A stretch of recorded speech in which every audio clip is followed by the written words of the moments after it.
So hello Tectonic family, welcome to my YouTube channel. I hope you all will be fine. So let's get started. So tectonic family, जिस तरह के आपको आज इस video का title और description देके पता लग रहा होगा कि आज हमने सीक्वल स्टेटमेंट में रहते हुए सीक्वल ट्रंकेट स्टेटमेंट क्या होती है उसके बारे में देखना है। तो इससे थोड़ा पिछला रिवाइंड कर लें तो हमने सीक्वल की डिलीट स्टेटमेंट के बारे में देखा था कि जिससे हमें पता लगा था कि हमने किसी टेबल की रोज को डिलीट करना हो कंडीशनली तो हम किस तरह कर सकते हैं और क्या क्या उसमें चीज़ें इन्वॉल्व होती हैं और उसका सिंटेक्स क्या होता है।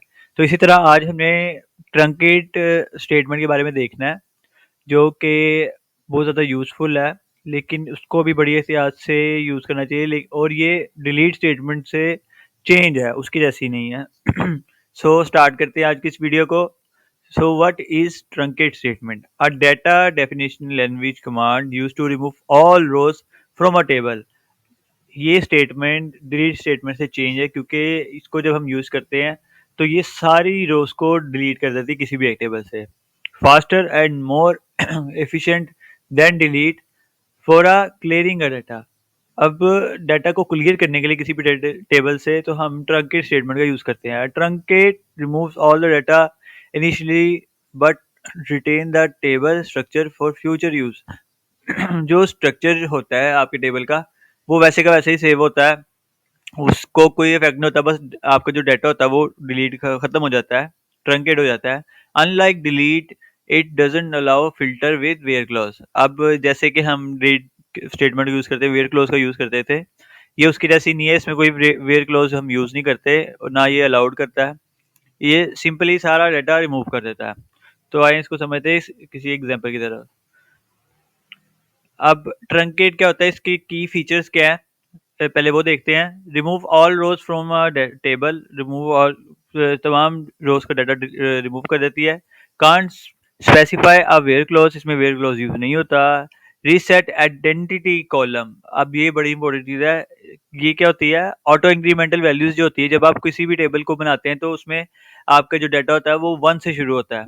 मतलब कि जैसे आपकी प्राइमरी की है, जो इंक्रीमेंटल आपने आईडी बनाई होती है, तो उसके अंदर 1 से डाटा हमेशा शुरू होता है। तो ये उस चीज़ को भी रिसीड कर देती है, रीसेट कर देती है कि मतलब आपने एक दफ़ा टेबल को ट्रंकेट कर दिया, आपका डाटा 100 तक गया हुआ था। अब अगर हम डिलीट करते हैं उस मतलब किसी भी टेबल में से, तो वो 101 से मतलब शुरू होगा, जो डाटा आगे स्टार्ट होएगा। लेकिन जब आप ट्रंकेट करते हैं तो वो हमेशा पहले मतलब उसकी आइडेंटिटी को रीसेट कर देता है, 1 पे ले जाता है। Minimal logging for faster execution, और ये एग्जीक्यूशन इसकी बहुत तेज होती है। Retain the table schema and constraints, आपके जितने भी रिलेशंस होते हैं, आपका स्कीमा होता है, वो अफेक्ट नहीं होता, इससे बस डाटा रिमूव होता है। तो आइए इसके सिंटेक्स को देखते हैं।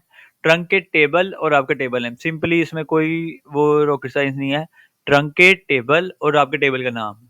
अब जैसे मैंने नीचे एग्जांपल दिया, to clear all record from an employee table, आपके एम्प्लॉय टेबल है जिसमें मैंने आपको जैसे अभी कहा था, फॉर एग्जांपल 100 रोज का डाटा है आपके टेबल में एम्प्लॉय की।